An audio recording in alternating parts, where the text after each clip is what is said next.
Hi everybody, it's Mary with your Smarticles, and tonight I'm sharing an app with you that it's a tried and true game that you might be familiar with, Charades, but I actually found an app that you can do charades with that is customizable and super fun and super engaging for the students. So you might have heard of the Heads Up app before. Heads Up was really popularized by Ellen DeGeneres. It's a game that she played on her show called Heads Up. And basically what the students or what somebody can do with Heads Up is you can play with families and everything else. It's a lot of fun. And you take your phone and you put it on your head, and then someone describes to you what's going on or what picture or what image is on the phone while it's on your head, and they try to get you to guess that word. So it's a lot of fun to play with families, and I will show that to you in a minute. But while investigating that game, I thought to myself, there's got to be some way that that game can be brought into the classroom in a relevant way that includes vocabulary or text or concepts that you're using for your content area. And so I did a little digging, and I'm really excited because I found a way that we can use that in the classroom, but basically customize it so that students can use it. So I'm going to turn you around here, and I'm first going to show you what the Heads Up app looks like, and then I'm going to show you what I found instead and sort of created an inadvertent app smackdown, as you will, because comparing the two, I actually discovered there's something out there that I like a little bit better, and I will explain why. So first I'm going to turn you around so you can see my computer screen. So if you haven't seen Heads Up before, this is the, oh my goodness, here we go, scrolling all over the place.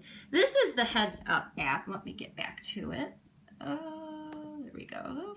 Okay, that's the Heads Up app, and it is a 99-cent app, and it's, like I said, it's very, very popular. It's been around for a little while now, and you're given a word or a concept or a movie title or something like that, and it's a lot of fun to play. And I see some hearts. That must mean people like that app, because I've played it with my family a lot and had a really good time. But it is 99 cents, and being kind of a frugal teacher, I sometimes try to go to the next level and see if I can find something a little less expensive and maybe even more adaptable, flexible. I like to do my own words and my own things with vocabulary. What I did discover in Heads Up, if this is an app that you like using, you can put in your own word lists. It's going to cost you. It does cost 99 cents to put in your own word list. And I was really excited when I found that. I thought it was pretty cool. However, I want to do more than one word list. I want to do more than one thing and add it. And I don't want to pay 99 cents each time I have to add a word list. So I dug around a little bit more. And I found this app. It's called Charades with an exclamation point. This is a free app, and it also allows you to customize word lists within the app. And I'm actually going to show you how to do that and how this app works. So, set up my iPad here. Hopefully you can see what I'm doing. So, here's the icon for Charades. And my iPad is a dinosaur. Some days it feels like working, some days it doesn't. Recently, I did a unit on early man. So, you can see there, early hominids is, oh my goodness, we've got an ad pop up. That is definitely a disadvantage to this particular app. Ads do pop up where they don't on the other one. But I'm going to go ahead and show you. So we recently did a unit on early hominids, and so I created a word list for early hominids. And so you can see how it works. You place the iPad on your forehead. In this case, it says touch the screen to start. It says get ready. And this is the vocabulary I want the kids to learn. So they would try to get the other person to guess primary source by giving them some clues or perhaps giving them a definition. This is sitting on their forehead, by the way. If they guess it right, they flip it down. It is correct, and it goes on to the next word.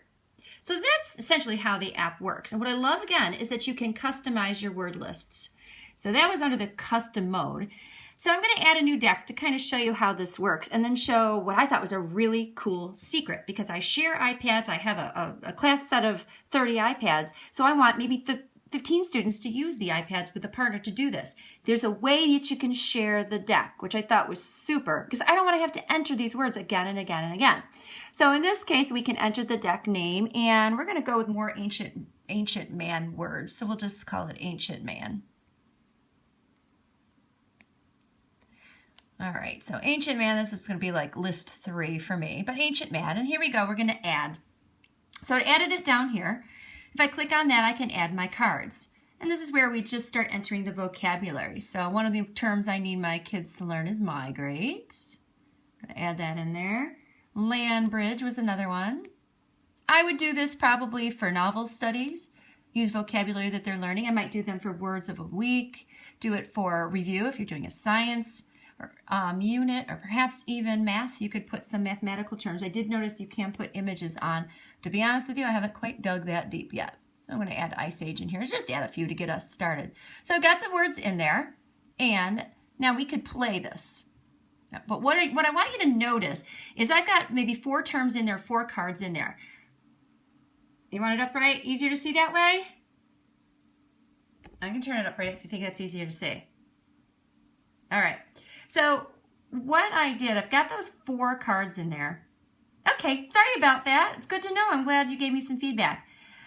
If you click email, what it does is it gives you the custom deck code. So you can see that this custom deck is 232-1655. Well, there's a familiar name, 232-1655. It gives you a custom deck number. And what you can do when you get that custom deck number is if you want to load that particular set of cards into this app, you can do that. It will let you pull up a custom deck number. So let me show you. If I go add new deck, if you go down to others and I enter that code that I just showed you, if I can remember it, I believe it was 232-1655. So let's give it a try. All right, it's going to pull up that deck. It's going to be kind of weird because I'm working within the same app. But that would pull up the same word list, and so I can add it to a second iPad or a third iPad or a fourth iPad. So then I have the entire class playing with the same deck of cards, but I've only typed them in once.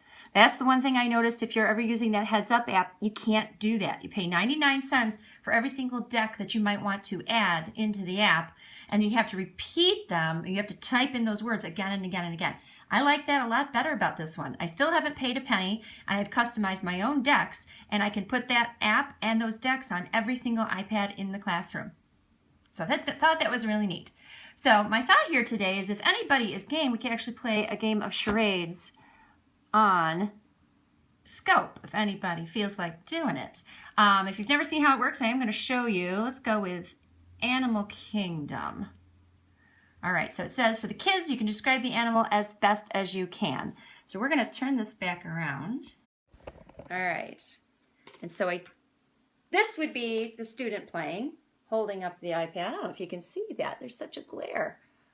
All right, so here we go. And if I click play, I have to place this on my forehead. Oh, upright. I'm getting another upright request because it makes it go very narrow. All right, let me see if I can fix that to upright. All right, so once again, you hold this upright. Looks like we're not going to be able to play because the glare is just too great. You would have to describe that to the student using clues. And they guess. So whatever clues the student's given, they can guess. You flip it down if you get it right. And then it moves on to the next one. If they get it wrong, or they're not sure, they flip it this way, and it lets them do a pass. So look, this is really hard to hold both of these things. So essentially that is the game of charades for use in the classroom. I recommend it for vocabulary. I recommend it for critical concepts and issues you want your students to remember. But again, it's customizable. And for me, whenever I find an app, I hate them prepackaged. I like being able to package them myself and include the content that I want. So I hope everybody's having a great Friday night. This is Mrs. Howard 118 with your Smarticles. And as always, I put my scopes up on your Smarticles blog and any ed tech tips and my details and information. So have a great Friday night, everybody. Thanks for watching.